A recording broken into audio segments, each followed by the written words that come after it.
이제 우리 하나님 말씀은 마가복음 4장입니다. 마가복음 4장 1절부터 9절까지 말씀인데요, 오늘도 다 자리에서 일어나셔서 하나님의 말씀을 받들어 봉독하도록 하겠습니다. 마가복음 4장 1절, 예수께서 다시 바닷가에서 가르치시니 큰 무리가 모여들거늘 예수께서 바다에 떠 있는 배에 올라앉으시고 온 무리는 바닷가 육지에 있더라. 이에 예수께서 여러 가지를 비유로 가르치시니 그 가르치시는 중에 그들에게 이르시되, 들으라, 씨를 뿌리는 자가 뿌리러 나가서 뿌릴새 더러는 길가에 떨어짐에 새들이 와서 먹어버렸고, 더러는 흙이 얕은 돌밭에 떨어짐에 흙이 깊지 아니하므로 곧 싹이 나오나 해가 돋은 후에 타서 뿌리가 없으므로 말랐고, 더러는 가시떨기에 떨어짐에 가시가 자라 기운을 막음으로 결실하지 못하였고, 더러는 좋은 땅에 떨어짐에 자라 무성하여 결실하였으니 30배나 60배나 100배가 되었느니라 하시고, 같이 읽습니다. 또 이르시되 들을 귀 있는 자는 들으라 하시니라. 아멘. 자리에 앉으시기를 바랍니다. 오늘은 예수님께서 가르치신 이 씨 뿌리는 비유, 너무나 익히 잘 알고 있는 이 씨 뿌리는 비유에 대해서 살펴보려고 하는데요, 이제 어떤 사람이 이제 씨를 뿌리는데 그 씨가 네 종류의 땅에 떨어집니다. 길가, 돌밭, 또 가시덤불 속, 그리고 좋은 땅. 그래서 이제 이 길가에 떨어진 씨는 새들이 쪼아 먹어버렸고, 또 그 다음에 돌밭에 떨어진 씨는 해가 뜨자마자 그 씨가 타버렸고, 그리고 또 가시덤불 속에 떨어진 씨는 그 가시덤불의 기운에 막혀 열매를 맺지 못했고, 마지막 네 번째 좋은 땅에 떨어진 씨만 30배, 60배, 100배의 열매를 맺게 되었다. 이런 간단한 너무나 우리가 잘 알고 있는 비유의 말씀인데요, 사실 이 말씀들을 제가 묵상하면서 여기에 얼마나 하나님의 깊은 또 하나님 나라의 원리, 이런 것들이 담겨 있는지, 그래서 한 주만에 못 다룹니다. 이번 주, 다음 주 두 주에 걸쳐서 이 씨 뿌리는 비유에 대해서 살펴보려고 하는데요, 먼저 이제 좀 더 구체적으로 들어가기 전에 이 씨 뿌리는 비유와 관련한 두 가지 전제, 이 전제를 머리에 담아 주시는 게 좋습니다. 첫 번째 전제가 뭐냐, 이 땅의 수용성의 문제입니다. 이 씨 뿌리는 비유의 포인트는 땅의 수용성. 아시지만 성경의 전체적인 강조점은 하나님의 주도하심입니다. 인간의 어떤 이런 거 아니고요, 전적인 하나님의 주도하심이 이 성경에 크게 흐르는 강줄기 같은 거라면, 이 씨 뿌리는 비유는 포인트가 땅의 수용성입니다. 그 말씀을 받은 인간의 마음 상태, 그래서 이제 농부가 똑같은 씨를 뿌렸는데 그 씨가 자랄 수 있느냐 없느냐, 열매를 맺을 수 있느냐 없느냐, 이거는 그 땅의 수용성의 문제라는 겁니다. 지금 우리가 살펴보고 있는 예수님이 또 경험하고 계시는 그 상황으로 분석해 보면, 이게 뭘 이야기하는지 금방 알 수가 있습니다. 예수님께서 이 땅에 오셔서 똑같은 말씀을 선포하지 않습니까? 네 군데다 똑같은 씨를 뿌리는 것 같이 똑같은 말씀을 선포하는데, 어떤 사람은 그 말씀에 인생이 바뀌는 겁니다. 그래서 모든 걸 버려두고 주님의 제자로 뒤따르는 결단이 일어나는데, 똑같은 씨가 뿌려졌는데도 그 말씀을 받는 어떤 사람들은 지난주 살펴본 서기관들 같은 부류가 그거 아닙니까? 점점 분노가 생기고 화가 나고 어떻게 죽일까? 이런 자리로 빠지는 거, 이 차이가 어디에 있습니까? 이게 땅의 수용성의 문제라는 겁니다. 이게 씨 뿌리는 비유에서 이게 첫 번째 우리가 기억해야 될 전제고요. 그런가 하면은 두 번째 전제가 뭐냐, 이 씨앗의 생명력의 문제라는 겁니다. 자, 이게 무슨 말씀인가 하면 본문 8절을 보십시오. 들으는 좋은 땅에 떨어짐에 자라 무성하여 결실하였으니 30배나 60배나 100배가 되었느니라 하시고, 자, 여기 보면은 좋은 땅에 떨어진 씨가 엄청난 열매를 맺습니다. 이게 강조하는 게 뭘까요? 이 좋은 땅에 떨어졌더니 이런 결과가 나타났다. 그러니까 오늘도 이 말씀을 받은 사람들이 그 마음밭이 옥토와 같은 좋은 밭이라면 오늘도 이 말씀은 생명력이 있어서 30배, 60배, 100배의 놀라운 열매를 거둘 수 있는 것이다. 이거는 이 씨앗의 생명력의 문제예요. 여러분들이 잘 아시지만 마가복음 6장에 보면은 예수님이 어린 시절을 보내셨던 나사렛으로 가십니다. 그래서 이제 거기서 말씀을 전하시는데 사람들이 이제 선입견을 갖고 있는 거예요. 저 집 형제가 누군데? 어릴 때 어떤 모습이었는데? 그래서 예수님 말씀을 선입견을 가지고 듣고요, 예수님을 배척해 버립니다. 그랬더니 마가복음 6장 5절, 거기서는 아무 권능도 행하실 수 없어. 이게 지금 땅의 수용성 문제 아닙니까?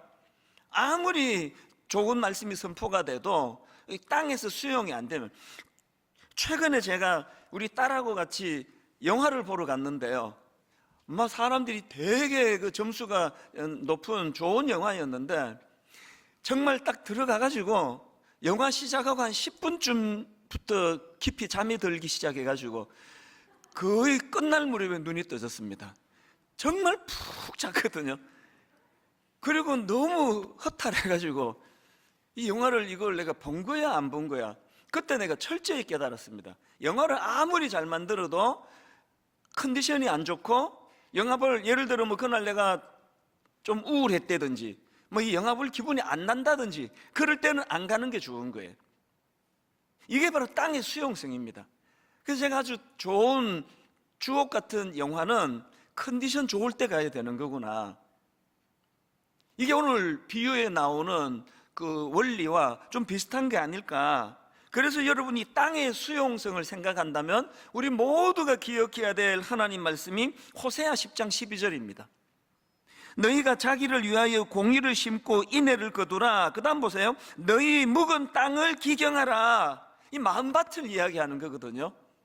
정말 하나님의 말씀이 내게 심기어졌을 때 그것이 능력이 되고 그것이 나를 바꾸는, 역사하는 그런 생명력 있는 말씀이 되기를 원한다면 이 굳은 마음밭을 갈아야 된다는 거예요. 기경해야 된다는 겁니다. 그리고 이 씨 뿌리는 비유에서 특별히 강조하는 것은 이건 말씀을 듣는 태도와 연관된 그런 말씀을 주님이 주시는 거거든요. 오늘 주시는 이 비유의 말씀 시작이 들으라 이렇게 시작합니다. 자, 3절, 들으라 씨를 뿌리는 자가 뿌리러 나가서, 이렇게 시작한 말씀이 어떻게 끝을 맺느냐? 끝도 또 똑같습니다. 9절, 또 이르시되 들을 귀 있는 자는 들으라 하시니라. 이 말씀의 시작도 들으라, 마무리도 들을 귀 있는 자는 들으라. 그래서 이제 몇 사람이 와서 주님 이게 무슨 뜻이옵니까? 주님이 잘 설명해 주시고는 또 마지막 23절에 들을 귀 있는 자는 들으라. 그러니까 여러분, 오늘 이 본문 말씀의 전제 두 가지로 땅의 수용성의 문제와 씨앗이 가진 생명력의 문제, 이걸 좀 더 구체적으로 말씀을 드리면 이 말씀 듣는 태도가 그 말씀이 가지고 있는 생명력을 누릴 수 있게 하는 결정적인 요인이라는 겁니다. 이 말씀 듣는 태도. 그래서 제가 오늘 설교 제목을 말씀 안에 있는 생명력을 누리자. 여러분, 저는 정말 이 설교 제목을 진심으로 어떻게 이거 표현하면 좋을지 모르겠는데요, 오늘 예배드리는 모든 성도님들 심령 속에 이 하나님의 말씀이 가지고 있는 이 생명력, 이 생명력을 마음껏 누리면서 신앙생활 하시는 성도님들이 되시기를 바랍니다. 이게 우리 예수님의 소원 아닙니까? 요한복음 10장 10절, 도둑이 오는 것은 도둑질하고 죽이고 멸망시키려는 것뿐이요 내가 온 것은 양으로 어떻게 해요? 생명을 얻게 하고 더 풍성히 얻게 하려는 것이라. 이게 우리 주님의 우리를 향하신 소원이에요. 날마다 그냥 가뭄에서 있는 그 어떤 식물처럼 시들시들하고 비틀거리고 너무나 메말라 있는 것 같은 이런 모습을 주님 원하지 않으세요. 그 주님의 마음을 사도 바울이 너무 잘 알기 때문에 에베소서 3장 19절 그 너비와 길이와 높이와 깊이가 어떠함을 깨달아 하나님의 모든 충만하신 것으로 너희에게 충만하게 하시기를 구하노라. 무게감으로 치면 사도 바울하고 저하고 비교하는 것 자체가 어불성설이지만 공통점이 있습니다. 사도 바울의 그 심정이 제 심정이에요. 여러분, 진실로 우리 성도님들이 진짜 그 너비와 길이와 높이와 깊이가 우리 하나님의 모든 충만하심으로 말미암아 여러분 풍성하고 충만한 그런 기쁨, 시냇가에 심은 나무 같은 그런 성도님들과 여러분들의 가정이 되시기를 주님 이름으로 축원합니다. 제가 이런 마음의 소원을 가지고 그것이 구현되기 위해서는 이 말씀 안에 있는 생명력, 이 말씀 안에 있는 이 생명력을 누려야 되는데, 여러분들이 정말 이 말씀 안에 있는 생명력을 누리시기 위해서 꼭 기억해야 될 두 가지 사실, 정말 이것이 마음에 새겨지고 그래서 말씀 안에 이 생명력을 누리는 성도님이 되시면 좋겠는데요. 첫 번째, 말씀 안에 있는 생명력을 누리시기 위해서는 말씀에 대한 건강한 수용성이 회복돼야 됩니다. 이 건강한 수용성, 계속 제가 지금 강조하는 표현 아니겠습니까? 앞에서도 강조했습니다만 오늘 주신 이 씨 뿌리는 비유의 말씀은 이 말씀을 듣는 태도의 중요성을 강조하는 비유인데요. 자, 본문 14절입니다. 뿌리는 자는 뭘 뿌린다 그럽니까? 말씀을 뿌리는 것이라. 또 20절, 좋은 땅에 뿌려졌다는 것은 곧 말씀을 듣고 받아 30배나 60배나 100배의 결실을 하는 자니라. 여기도 말씀을 듣고 그 다음에 받아, 이게 말씀에 대한 건강한 수용성 아닙니까? 말씀을 듣고 그 다음에 받아. 그런가 하면은 오늘 본문 4절을 보십시오. 뿌릴새 들으는 길가에 떨어짐에 새들이 와서 먹어버렸고, 그래서 몇몇 사람들이 찾아가서 주님 이게 무슨 뜻입니까? 그랬더니 주님이 15절에서 설명합니다. 말씀이 길가에 뿌려졌다는 것은 이들을 가리킴이니 곧 말씀을 들었을 때에 사탄이 즉시 와서 그들에게 뿌려진 말씀을 빼앗는 것이요. 저는 이 말씀이 진짜 저를 두렵게 합니다. 오늘 저와 여러분이요, 말씀을 소중히 여기지 않으면 이 길가에 있는 마음밭처럼 굳어진 마음으로 말씀을 수용하지 않으면 이게 여러분 사탄에게 우리 영혼을 내주는 것 같은 무섭고 위험한 일이라는 거예요. 교회, 우리 학교를 빌려서 써보니까요, 자기 건물이 없어가지고 주중에 체육대회, 친선 탁구대회 이런 거 안 해도 전혀 문제가 없고요. 여러분 좀 내성적이래 가지고 막 넓은 교재 폭이 없어서 약간 또 외롭기도 하고 다 괜찮아요. 그러나 절대로 놓치면 안 되는 거, 이 말씀에 대한 갈급함입니다. 어떻게 해서 내가 이 말씀을 내가 소중히 여기고 이 말씀의 수용성이 있지 않으면 이게 내 마음밭이 사탄의 놀이터가 돼버립니다. 주변을 한번 보세요. 말씀이 자리 잡지 못하는 그 심령은 그냥 진공 상태로 있는 게 아닙니다. 그래서 이 말씀이 저를 참 두렵게 하기 때문에 어쨌든 간에 제가 첫 번째 전제로 드렸던 이 땅의 수용성, 어떻게 해서든지 간에 말씀이 내 마음에 자리 잡기를 원합니다. 이런 면에서 저는 히브리서 4장 12절, 하나님의 말씀은 살아있고 활력이 있어. 하나님의 말씀은 살아있고 활력이 있어. 저는 이 표현이요, 진짜 너무너무 좋아요. 어떨 때 좀 울적할 때마다, 어떨 때 마음이 좀 가라앉을 때마다 하나님의 말씀은 살아있고 활력이 있어. 좌우에 어떤 날선 어떤 검보다도 예리하여 혼과 영과 관절과 골수를 찔러 쪼개기까지 하며, 제가 이 말씀으로 은혜를 받고 있으니까 하나님께서 이 시청각으로 찬양을 제게 들려주시는 겁니다. 전능하신 나의 주 하나님은 능치 못하실 일 전혀 없네. 우리의 모든 간구도, 우리의 모든 생각도, 우리의 모든 꿈과 모든 소망도 신실하신 나의 주 하나님은 우리의 모든 괴로움 바꿀 수 있네. 불가능한 일 행하시고 죽은 자를 일으키시니 그를 이길 자 아무도 없네. 여러분, 기왕 예수 믿는데 이렇게 선포하고 이렇게 노래하며 사시면 얼마나 좋겠습니까? 예수 그리스도를 내가 영접했는데 그를 이길 자 아무도 없는 능력이 주님이 내 주님이시기 때문에 정말 이 찬양 가사가 여러분의 삶에 고백이 되고 싶으면요, 그 다음 가사를 놓치시면 안 됩니다. 아시잖아요? 주의 말씀 의지하여 깊은 곳에 그물 던져 오늘 그가 놀라운 일을 이루시는 것 보라. 주의 말씀 의지하여 믿음으로 그물 던져 믿는 자에게 능치 못함 없네. 저는 우리 청년들, 청소년들을 너무 사랑하기 때문에 제 노래가 랩 같지 않으세요? 우리 젊은이들이 거부감이 없으면 이런 노래를 들으면 그 끝까지 다 안 부르고 중간에는 가사를 불러드리는 게 여러분을 향한 저의 배려 아닙니까? 주의 말씀 의지하여, 주의 말씀 의지하여. 오늘 여러분, 이 말씀이 생명력이 있어 시들시들 죽어가는 그 영혼들을 살려내는 능력이라는 것을 이론이 아니라 삶 속에서 경험하게 되시기를 바랍니다.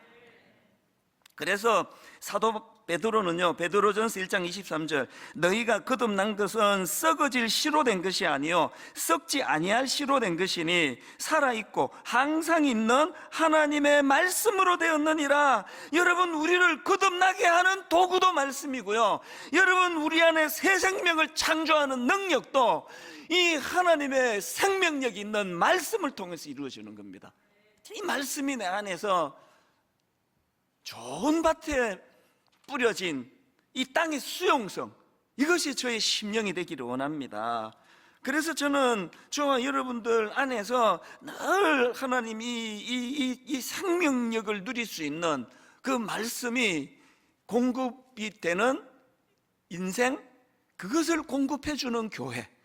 그 이찬수 목사한테 여러분이 밥 한 그릇 사달라 그러기를 하시겠습니까? 저한테 어디 집에 있는 그 신부는 원하시겠습니까? 말씀 아닙니까? 불철주야 담임 목사한테 원하는 거는 말씀, 그 말씀을 잘 전하고 또 담임 목사뿐만 아니라 모든 교역자들이 다 동원이 돼서 제자 훈련하고 말씀으로 인격을 변화시키고, 이 말씀이, 이게 첫 번째 우리가 생명력을 누리기 위한, 말씀 안에 있는 생명을 누리기 위한 조건이고요. 두 번째 조건이 뭐냐? 말씀을 통한 성장과 열매를 추구해야 되는. 본문 8절을 보십시오. 들어는 좋은 땅에 떨어짐에 자라. 들어는 좋은 땅에 떨어짐에 자라. 무성하여 결실하였으니 30배나 60배나 100배가 되었느니라 하시고, 여러분, 저는 여기 나와 있는 이 자라, 이 한마디가 너무너무 소중합니다. 자라, 자라. 왜 이게 중요합니까? 모든 생명체는 자라게 되어 있거든요. 자라, 무성하여 결실하였으니. 그리고 저는 이 자라라는 이 말씀이 너무 감동이 되는 게, 하나님 나라의 원리가 뭡니까? 완성품으로 주어지는 게 아니에요. 그래서 우리 하나님은요, 거목을 심어주는 이미지상이 아닙니다. 우리 하나님은 씨앗을 심는 분이에요. 그래서 저는 이것과 관련해서 이 하나님의 정책, 하나님 나라를 다스리시는 하나님의 정책 두 가지를 오늘 본문에서 제가 발견하는데요, 첫 번째 하나님은 어떤 하나님입니까? 작고 미천한 씨앗으로 출발하시는 하나님이세요. 이 죄성을 가진 우리 같은 인간은요, 어떤 이미지를 원합니까? 거목을 심는 이미지. 근데 우리 하나님은 씨앗을 심으시는 분이세요. 그래서 여러분 아시지만 성경에서 묘사되는 하나님 나라 이 비유 같은 걸 보면 씨 혹은 씨앗으로 하나님 나라를 설명하는 구절들을 볼 수 있지 않습니까? 그 대표적인 케이스가 마태복음 13장 31절 32절. 또 비유를 들어 이르시되 천국은 마치 사람이 자기 밭에 갖다 심은 겨자씨 하나 같으니 이는 모든 씨보다 작은 것이로되 자란 후에는 풀보다 커서 나무가 되며. 이게 오늘 본문 8절에 자라 무성하여 결실하였나니 똑같은 내용 아닙니까? 이게 저에게 너무너무 감동이 되는 겁니다. 우리는 자꾸 세상의 영향을 받아가지고 뭐 거목을 심는 이미지, 하나님은 그렇지 않으세요. 이제 다음 주면은 일만수도 파송 운동의 이 첫걸음이 이제 시작되는 거 아닙니까? 4월 첫 주부터. 제가 분당 우리 교회를 이제 이 30개 교회로 분립해야 되겠다, 그런 마음의 소원을 가지고 이제 당회에서 이거 의논하기 시작할 때, 우리 교회 안에 있는 부교역자들 중에 좋은 분, 또 적절한 분들이 15분 정도, 절반 정도를 하고, 또 외부에 있는 좋은 분들이 한 15분이 오시면 조화가 잘 이루겠다. 그렇게 이제 당회랑 의논할 동안에 하나님이 제 마음에 맨 처음에는요, 제 마음에 어떤 욕심이 있었냐면, 한 40대 중후반에 단임 목회 잘하고 있는 아주 뭐 유능한 이런 목사님을 내가 15분을 스카우트해야 되겠다. 사실 뭐 제가 또 마당발 아닙니까? 전국을 뒤져가지고 15분 모시는 거 이번 한 주간이면 다 할 수 있습니다. 그리고 사실은 또 한두 분하고 이런 언질도 제가 주고 대화도 나눠보고 그런 시도도 또 없었던 것도 아니에요. 그랬는데 하나님이 제 마음을 교정시켜 주세요. 그게 옳은 생각이 아니라고. 그래서 이제 담임 목사 중에서 모신 게 아니라 부교역자들 중에서 외부에 15분을 청빙한 거거든요. 왜 담임 목사, 유능한 담임 목사 모시는 게 이게 옳지 않다고 생각했냐 하면 두 가지 이유가 있는데요. 첫째는, 그럼 그 교회는 어떡합니까? 우리 교회 잘 되자고 지금 교회가 열정적으로 담임 목사님과 함께 교회가 성장하는 그 목사님을 내가 스카우트 해버리면은 그 교회는 어떻게? 우리 교회 잘 되자고 남의 교회 흔들리게 하는 게 이게 옳은 건가? 이건 아닌데. 더 중요한 두 번째 이유가 있습니다. 그게 바로 오늘 본문의 하나님 나라 원리예요. 남이 다 키워놓은 거 갖다 쓰는 건 세상의 논리예요. 하나님은 거목을 심는 게 아니라 씨앗을 심는 분이에요.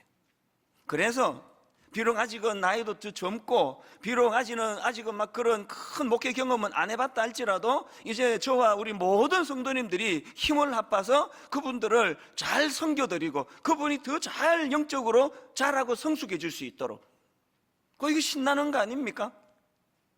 그렇기 때문에 여러분, 이제 내년에 우리가 출발하게 될 일만수도 파송운동 모든 교회들은 어떤 이미지예요? 거목이 와가지고 성도들을 섬기는 게 아니라 같이 성장하는 교회. 멋지지 않아요? 담임 목사도 점점 성장하시고 성도님들도 점점 성장하시고 이런 꿈을 꾸니까 이게 너무 좋은 거예요. 왜? 이게 하나님의 이미지니까, 이게 하나님의 일하심이니까요. 씨앗을 심으신 하나님.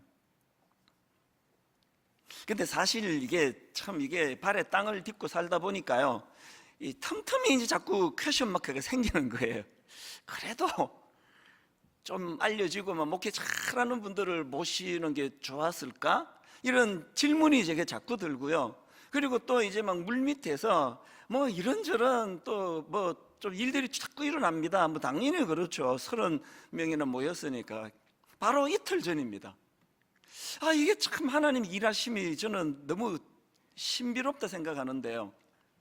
이제 이틀 전 금요일 날 이제 일만수도 파송운동 원래는 3차 설명회를 이제 녹화를 하기로 했고요. 그리고 이제 오늘 이틀 뒤에 전 성도에게 이 30개 교회를 이제 선포하려고, 그리고 4월 첫 주부터 이제 출발하려고 하는데 너무 신기합니다. 딱 당일이에요. 금요일 날 외부 15목사님 중에 한 분에게 사정이 생긴 거예요. 그래서 합류할 수 없다는 겁니다. 그 금요일 날, 말로 이 당황스러움. 사실 이틀밖에 안 남았는데, 그럼 제가 이제 이 30명을 채워, 이 모양새가 이 30이 이게 끝이 맞는 거 아닙니까? 그래서 제가 어디 한 명 없나 막 수소문해서 하나 껴맞추고는 아무 일도 없었다는 시 하는 게 옳은 건가? 그래서 눈물로 하나님, 이 30이라는 숫자가 이것이 우상이 되지 않기를 원합니다. 이틀 전에 이런 일들이 일어나게 하신 분도 하나님이신 줄 믿습니다. 그렇게 하고 29교로 가겠습니다. 있는 그대로 하기로 했습니다.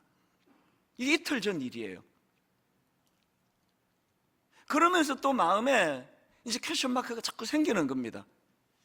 이게 좀 담임 목사님들 중에 모셨더라면 이런 일이 안 일어났을까?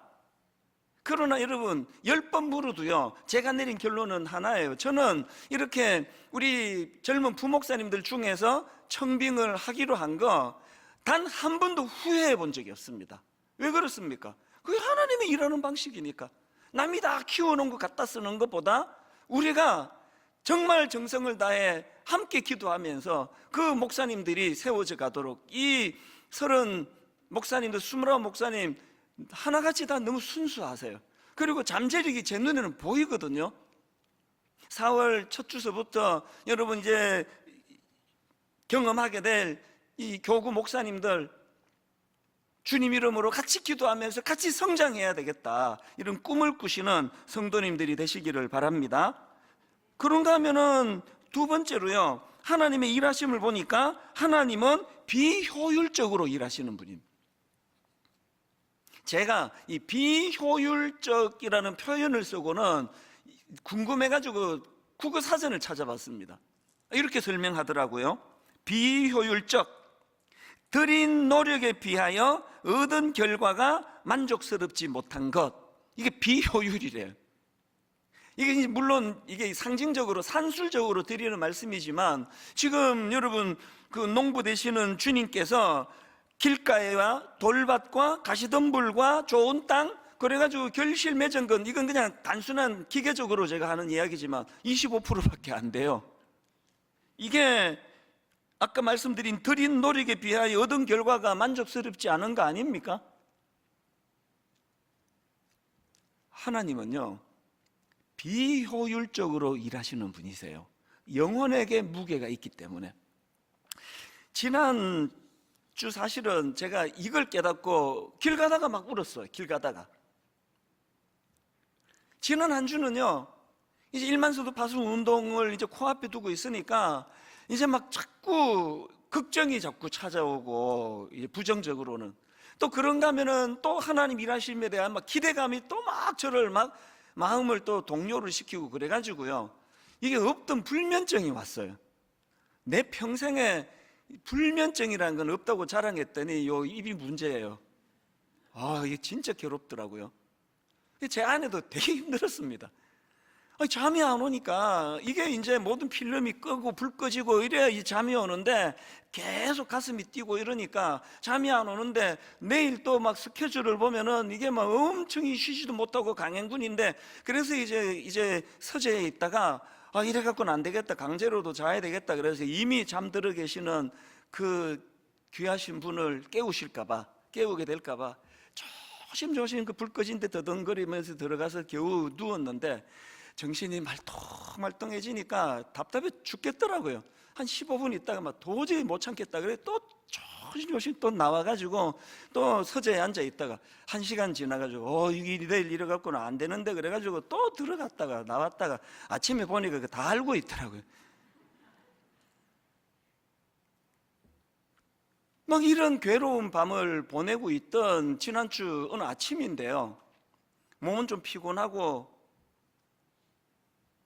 그래서 이제 이게 좀 걸어야 되겠다, 그래서 출근하면서 일찍 나서가지고 삑 둘러서 이제 그렇게 걸어가다가 이 말씀을 묵상하다가 길 가다가 이 한 군데서 제가 눈물이 나기 시작했어요. 그리고는 그날 오전 내내 괜찮았다가 또 울컥하고, 괜찮았다가 또 눈물이 나고. 어느 지점인지 아십니까?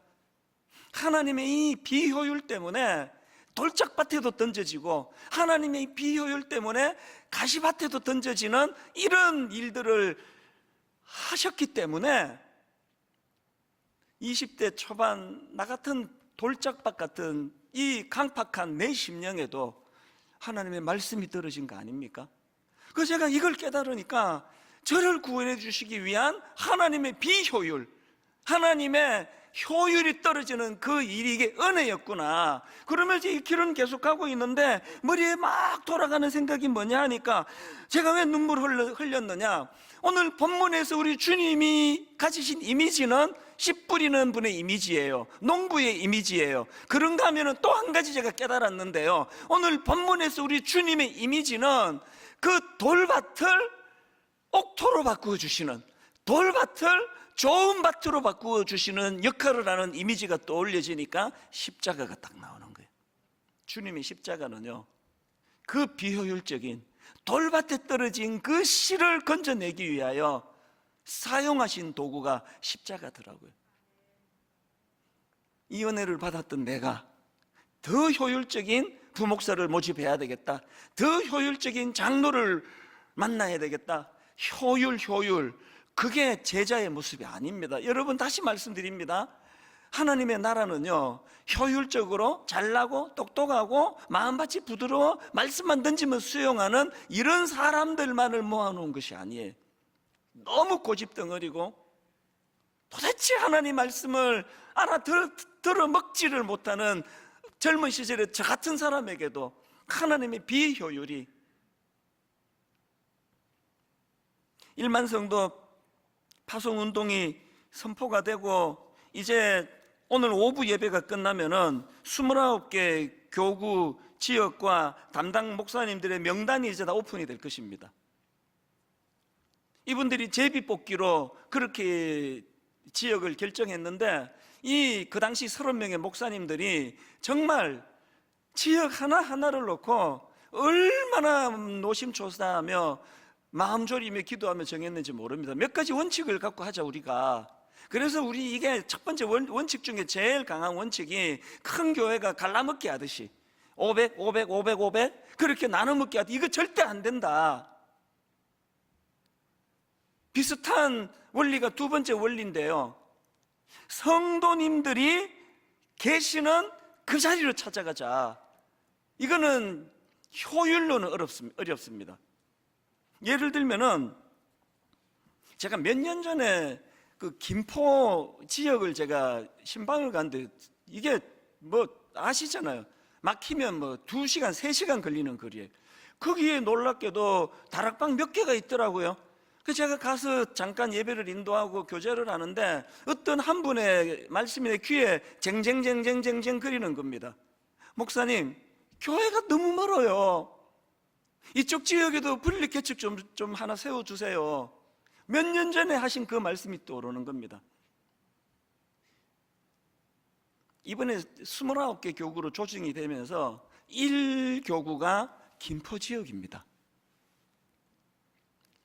제비뽑기 해가지고 그 먼 김포 지역 모든 활동을 여기서 한 우리 교회 출신의 목사님이거든요.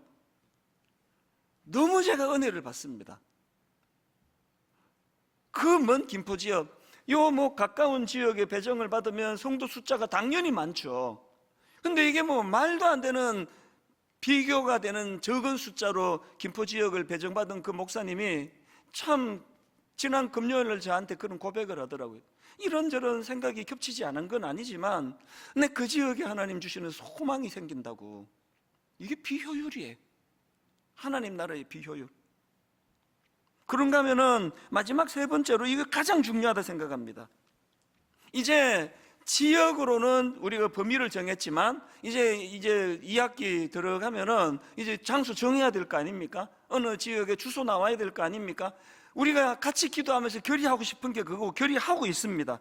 이제 그 지역의 작은 교회들, 우리가 들어가게 될 그 이웃의 미자립 교회들에게 하나님의 이름으로 그들을 섬길 수 있고 같이 협력할 수 있고 이런 방안이 나오기 전에는 우리 들어가지 말자, 이거 발표하지 말자. 물론 우리의 각오를 말하는 거죠. 왜? 하나님 나라는 어느 지역 가서 어떤 교회가 성도들을 다 그냥 쓸어 담는 이런 세상의 논리가 아니라 함께 성장하고 함께 씨가 자라고 그런 일들이 이제 구현이 되리라고 저는 믿습니다. 그래서 저는 말씀을 이렇게 마무리하기를 원합니다. 이제 우리 성도님들은요, 이 분립개척 교회로 내가 가야 되나? 안 가야 되나? 지금 고민하지 마세요. 지금 결정하시는 게 아니고요, 올 연말에 하시면 됩니다. 그리고 안 가시면 되고요, 동네 작은 교회로 가셔도 되고요. 지금은 누리실 때예요. 29 우리 젊은 목사님들을 보면서 참 좋은 밭에 던져진, 그래서 함께 성장해 나가고 갈수록 더 풍성한 은혜가 세워져 가고, 이런 꿈을 같이 꾸시면서 29교회로 분립하는 이 일이 저나 모든 성도님들을 괴롭게 하는 일이 아니라 이게 하나님의 신비로운 하나님의 방법, 그래서 예상하지 못했던 기쁨이 일어나서 점점 갈수록 새들이 깃들고 거기에 지친 자들이 찾아오는 그런 아름다운 29개 교회, 또 분당 우리 교회, 그리고 이 땅의 모든 교회들이 되기를 주님 이름으로 축원합니다.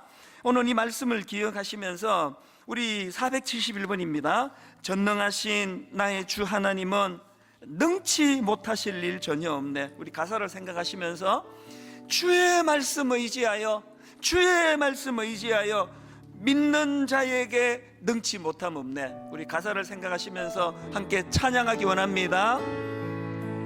전능하신 나의 주 하나님은 능치 못하실 일 전혀 없네.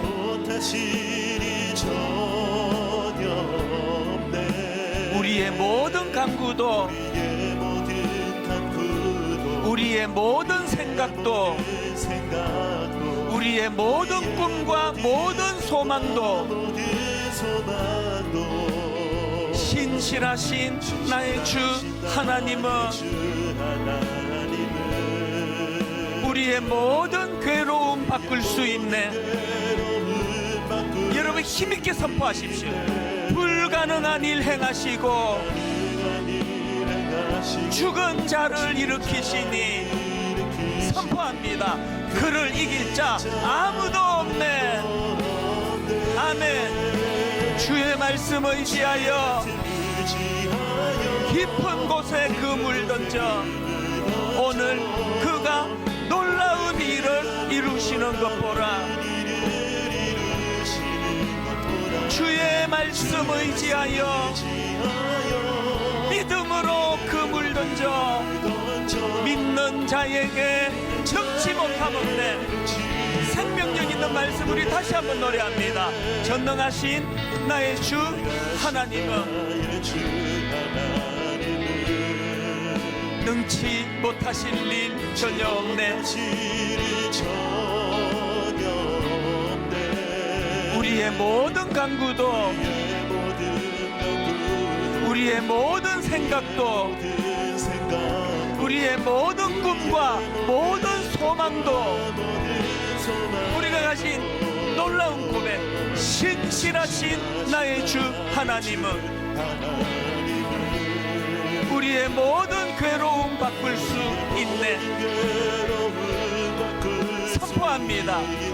불가능한 일 행하시고 죽은 자를 일으키시니 그를 이길 자 아무도 없네. 믿음으로 고백합니다. 주의 말씀 의지하여 깊은 곳에 그물 던져 오늘 그가 놀라운 일을 이루시는 것 보라. 주의 말씀 의지하여 믿음으로 그물 던져 믿는 자에게 능치 못함 없네. 우리 다 자리에서 일어나셔서 다시 한번 고백합니다. 전능하신 나의 주 하나님은 힘있게 선포합니다. 능치 못하실 일 전혀 없네. 우리의 모든 간구도, 우리의 모든 생각도, 우리의 모든 꿈과 모든 소망도 신실하신 나의 주 하나님은, 여러분 이거 믿으십니까? 우리의 모든 괴로움 바꿀 수 있네. 불가능한 일 행하시고 죽은 자를 일으키시니 그를 이길 자 아무도 없네. 주의 말씀 의지하여 깊은 곳에 그물 던져 오늘 그가 놀라운 일을 이루시는 것 보라. 말씀 의지하여 믿음으로 그물 던져 믿는 자에게 능치 못함없네. 믿는 자에게 능치 못함없네. 믿는 자에게 능치 못함없네.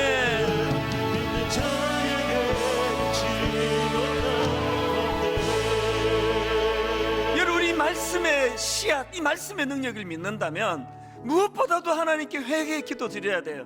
하나님이 굳어진 내 마음을 기경시켜 주시기 원합니다.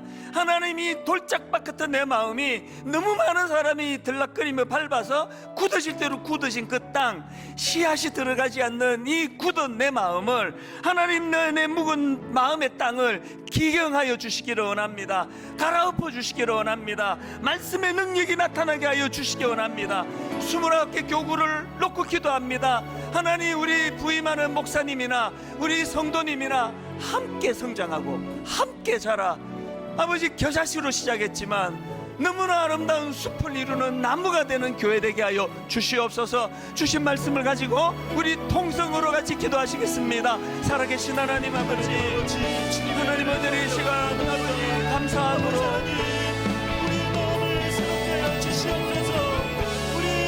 초라하기 짝이 없는 하나님 아버지, 하나님의 비효율이 이 돌밭 같은 자격이 없는 나 같은 곳에도 말씀의 씨앗이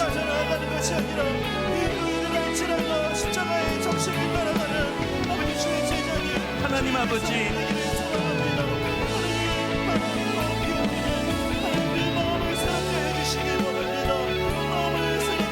들어는 좋은 땅에 떨어짐에, 들어는 좋은 땅에 떨어짐에 자라 무성하여 결실하였나니, 하나님, 우리가 생명력 있는 이 씨앗이 우리 마음에 있기 때문에 30배, 60배, 100배의 아름다운 결실이 나타나게 하여 주시옵소서.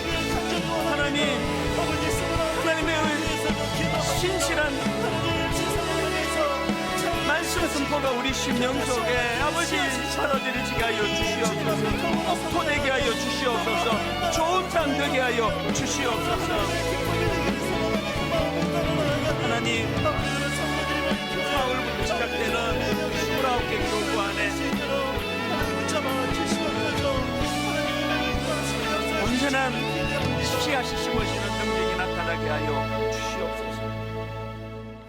너희가 자기를 위하여 공의를 심고 인애를 거두라. 너희 묵은 땅을 기경하라. 너희 묵은 땅을 기경하라. 지금이 곧 여호와를 찾을 때니, 지금이 곧 여호와를 찾을 때니 마침내 여호와께서 오사 공의를 빛처럼 너희에게 내리시리라. 하나님, 굳어질 대로 굳어져 있는 우리들의 심령입니다. 하나님, 오늘도 이 씨앗의 생명력을 바라보며 살아가기를 원합니다. 하나님, 오늘도 이 씨앗의 능력이 있고 씨앗의 생명이 있어 마음의 밭이 부드러워 그것을 거절하고 거부하지만 않는다면 시들시들해진 우리의 영혼도 단번에 소생되고 단번에 살아나고 단번에 회복될 줄 믿습니다. 특별히 하나님, 우리 자녀들 세대들을 불쌍히 여겨주시고 너무나 혼미한 이 시대 세상 살아가면서 그들의 심령이 돌밭처럼 굳어지지 않도록 기경하시는 하나님의 은혜가 그들에게 생명력 있게 다가갈 수 있도록 우리 기성세대 부모들이 중보하며 기도하게 하여 주시옵소서.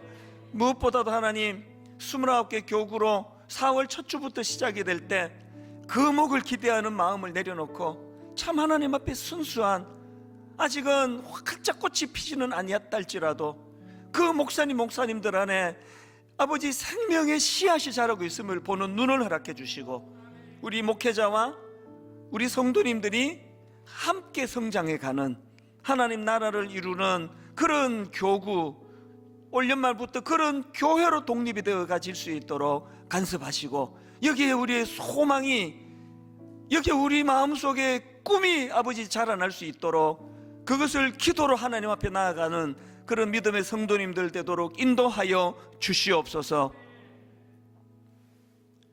우리 주 예수 그리스도의 은혜와 하나님 아버지의 다함없는 사랑과 성령님의 감동, 감화, 위로, 교통, 충만하심의 역사가 작은 씨앗 하나 우리 심령 밭에 자라고 있다 할 때 눈으로 보이지 않는다 할지라도 그것이 지금 생명력이 있어 자라고 있음을 확신하며 나에게, 내가 만나는 성도님들, 우리 교구 목사님, 이 하나님 나라의 원리로 글을 세우고 기도하고 함께 성장하는 아름다운 공동체 교회를 만들어 가기로 다짐하며 예배하는 모든 주의 자녀들 머리 위에 지금부터 영원토록 함께 하시기를 간절히 축원하옵나이다. 아멘. 지금은 미디어 선교를 위한 헌금 시간입니다. 이 예배를 통해 삶 가운데 은혜와 회복이 충만하시길 간절히 기도합니다.